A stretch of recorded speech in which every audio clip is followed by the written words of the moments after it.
Welcome to வஷ்வர்ஸ். எனக்கு ஒரு cooking vlog தான் பார்க்க போகிறோம் வித் மை மாம். பார்க்கலாமா? ஸோ நைட் டின்னருக்கு வந்து தக்காளி குழம்பு தான் வந்து செய்ய போகிறோம், நானும் எங்கள் மம்மியும் சேர்ந்து. ஸோ அதுக்காக ஒரு 4 தக்காளி எடுத்து அதை பாதி பாதியாக கட் பண்ணி ஒரு கடாயில் தண்ணி ஊற்றி அந்த தக்காளி முழுகிற அளவுக்கு கரெக்டாக தண்ணி ஊற்றி அது கூடவே அப்படியே கொஞ்சமாக மிளகாத்தூள் ஆட் பண்ணிக்கிட்டோம். ஒரு 1.5 டேபிள் ஸ்பூன் ஆட் பண்ணிக்கிட்டேன் மிளகாத்தூள் வந்து.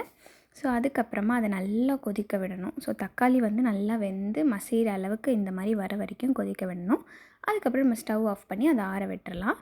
அதுக்கப்புறம் தாளிக்கிறதுக்கு தேவையான திங்ஸ் வந்து எடுத்து வச்சுக்கிட்டேன். அந்த கேப்பில் வெங்காயம், பச்சை மிளகா, ஒரே ஒரு பச்சை மிளகா, கருவேப்பிலை, அதுக்கப்புறமா இந்த மசாலா ஸ்பைசஸ் எல்லாம் இருக்கும்ல, பட்டை, கிராம்பு, அதுக்கப்புறம் பிரியாணி இலை, ஸோ அந்த மாதிரியான ஸ்பைசஸ் எல்லாமே எடுத்துக்கிட்டேன். அதுக்கப்புறம் இதுக்கு வந்து தேங்காய் பாலும் அரைச்சி விடணும்.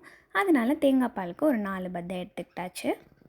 அப்படியே கடாயை வச்சு அதில் ஒரு 2 டேபிள் ஸ்பூன் எண்ணெயை ஊற்றி கடுகு, உளுத்தம் பருப்பு, அதுக்கப்புறம் நம்ம எடுத்து வச்சிருந்த ஸ்பைசஸ்ஸு, பச்சை மிளகா, கருவேப்பிலை, அப்புறம் வெங்காயம் எல்லாத்தையும் போட்டு நல்லா வதக்குன்னு வதக்கணும்.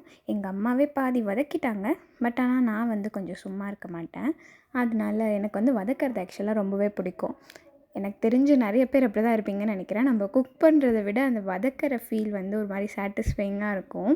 எனக்கு அதனால் வதக்கிறது வந்து ரொம்ப பிடிக்கும். எங்கள் அம்மாலாம் திட்டுவாங்க பயங்கரமாக. So back to the concept. So அப்படியே உப்பு வந்து தேவையான அளவு போட்டுக்கிட்டு அடுத்து என்ன பண்ணணும்னா, நம்ம எடுத்து வேக வச்சுருக்கோம்ல தக்காளி, ஸோ அதில் இருக்க தண்ணியை வந்து ஃபில்ட்ரு பண்ணி ஊற்றணும் இதில். அது கூட அப்படியே அந்த இருக்கிற தக்காளி எல்லாத்தையும் வந்து ஜாரில் போட்டு நம்ம வந்து அரைச்சி எடுத்துக்கணும்.